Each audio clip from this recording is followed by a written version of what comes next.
ഇല്ലടാ കുട്ടാ, നീയും നിന്റെ പോത്തും അല്ലാതെ ഇതുവരെ ഒരു മനുഷ്യക്കുഞ്ഞും അറിഞ്ഞിട്ടില്ല, ഇനി വന്നിട്ട് അറിയാനും പോകുന്നില്ല.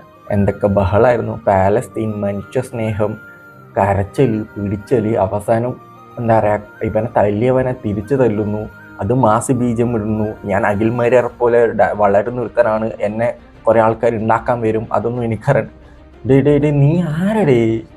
നീ എന്ത് ചെയ്താലും ഇതാണല്ലോടെ അവസ്ഥ.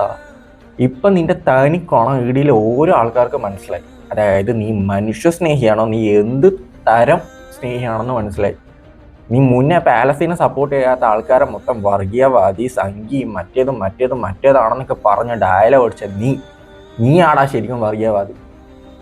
റീച്ചിന് വേണ്ടിയിട്ട് നാട്ടിലൊരു ഇഷ്യൂ, അതായത് വേറെ ആൾക്കാർ എന്നെ തല്ലി എന്നുള്ള രീതിയിൽ നീ തന്നെ സ്ക്രിപ്റ്റ് ഉണ്ടാക്കിയിട്ട് നീ തന്നെ സ്വന്തം ഉമ്മേനെയും മക്കളെയും വെച്ച് മറ്റേ പബ്ലിക്കിന്റെ മുന്നിൽ വന്ന് ഇങ്ങനെ കരഞ്ഞിട്ട് അത് വെച്ച് റീച്ച് ഉണ്ടാക്കിയിട്ട് വീണ്ടും ആൾക്കാർ ഊമ്പിച്ചോണ്ടുള്ള പരിപാടി നടത്തിയിട്ട് നീ മാത്രമാണ്.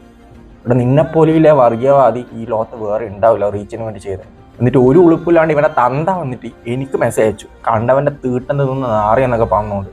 പിന്നെ കുറെ ഉണ്ടായിരുന്നു, കുറെയൊക്കെ ഡിലീറ്റ് ആയിപ്പോയി, കാരണം മോൻ്റെ അക്കൗണ്ട് മോൻ അങ്ങ് കളഞ്ഞല്ലോ. അപ്പം കളഞ്ഞപ്പോൾ അതിൻ്റെ താഴെ ഉപ്പ സപ്പോർട്ട് ചെയ്ത കുറേയൊക്കെ പോയി.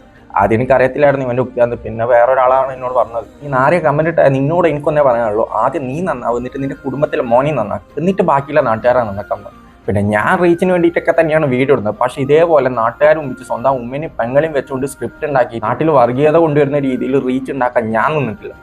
അതിൻ്റെ ആവശ്യം എനിക്കില്ല. ഇതൊന്നും കൂടാണ്ട് അവസാനം പാലസ്തീനിലെ ഏതോ ഒരുത്തൻ എന്താ അവിടുത്തെ ദുരിതങ്ങളൊക്കെ കാണിച്ചുകൊണ്ട് ദിസ് മൈ ഫ്രണ്ട്, ഞാൻ എല്ലാത്തിനും ഹെൽപ്പ് ചെയ്യും, നമുക്ക് ഇവർക്ക് വേണ്ടി ഒരു ഫണ്ട് റൈസിങ് നടത്താൻ എന്നൊക്കെ പറഞ്ഞുകൊണ്ട് ഒരു വീഡിയോ ഇട്ടുണ്ടായിരുന്നു നാട്ടുകാരെ നിന്ന് പൈസ ഇരിക്കാൻ വേണ്ടിയിട്ട്. അതിപ്പോൾ എത്രത്തോളം ഉടായ്പാണെന്ന് ഒട്ടുമിക്ക ആൾക്കാർക്ക് മനസ്സിലായി കാണും. കാരണം റീച്ചിന് വേണ്ടിയിട്ട് ഇമാതിരി കോപ്പറായി ഈ മതവും സിമ്പതിയും കരച്ചിലും പിടിച്ചലും വർഗീയതയും അതിൻ്റെ അഖിൽമാരാർ വരെ ചിലപ്പോൾ ഇതിൽ പെട്ടുപോയിട്ടുണ്ട്. അതേപോലെയുള്ള മെസ്സേജൊക്കെ നിങ്ങൾ ഓൾറെഡി കണ്ടിട്ടുണ്ട്. അഖിൽമാരാർ എന്താവശ്യമുണ്ടെങ്കിൽ എന്നെ വിളിക്കുന്നുള്ള രീതിയിൽ അപ്പം വരെ ഇവൻ അഭിനയിച്ച് അങ്ങ് പൊലിപ്പിക്കുമായിരുന്നു. മാസ് ബീജമി കെട്ടിട്ട് ഇവൻ എന്തോ വലിയ ഞാൻ എന്നെ സ്വയം വിളിക്കുന്ന വിമൽ കുമാർ ആണെന്നുള്ള രീതിയിലാണ് ഇവൻ്റെ വിചാരം. അവൻ പിന്നെ ഇമാതിരി ഉടായ്പ് കാണിക്കാതിരിക്കും തോന്നുന്നുണ്ടാ. സോ തൻ്റെയോടും മോനോടും ഒന്നേ പറയാനുള്ളൂ, നാട്ടുകാരെ ഊമ്പിക്കാൻ നിന്നാലും നല്ല രീതിയിൽ തിരിച്ചു കിട്ടും. പിന്നെ വന്ന് മൂങ്ങിയിട്ട് കാര്യമില്ല. അതും ഈ വർഗീയത കൊണ്ട് കളിക്കുവാണെങ്കിൽ മോനെ നീ വിചാരിക്കുന്ന പോലെയല്ല, നല്ല കിട്ടും. ഇത് കേരളമാണ്, അത് മാത്രം നീ ചിന്തിച്ചാണ്. പിന്നെ നീയൊക്കെ കൂടി അഭിനയിക്കാൻ വേണ്ടി ഒരുത്തനെ സെലക്ട് ചെയ്തിട്ടുണ്ടായിരുന്നല്ലോ. ആ ഒരു ചെക്കന് 17 വയസ്സ് അങ്ങനെ എന്തോ ആണ് ഞാൻ കേട്ടത്. ഇനി അഥവാ ആണെങ്കിൽ അവർ കേസിന് പോവുകയാണെങ്കിൽ അത് ഏത് രീതിയിൽ നിങ്ങളെ എഫക്ട് ചെയ്യുന്നുള്ളത് ഞാൻ പ്രത്യേകിച്ച് പറയേണ്ടത്. പിന്നെ ഇവൻ്റെ കൂടെ തന്നെ വേറെ ഒരുത്തൻ കൂടി ഉണ്ടായിരുന്നു, ഒരു കക്കൂസ്, നല്ല പോത്ത് ഷാജഹാൻ. അതിനെ കുറിച്ച് പ്രത്യേകിച്ച് പറയേണ്ട ആവശ്യമില്ലല്ലോ. ബുദ്ധിയില്ലാത്ത രണ്ട് റീച്ചിന് വേണ്ടി എന്ത് കണ്ടിത്തരം വേണം ചെയ്യുന്ന രണ്ട് ഡാഷ്. ശരി എന്നാ.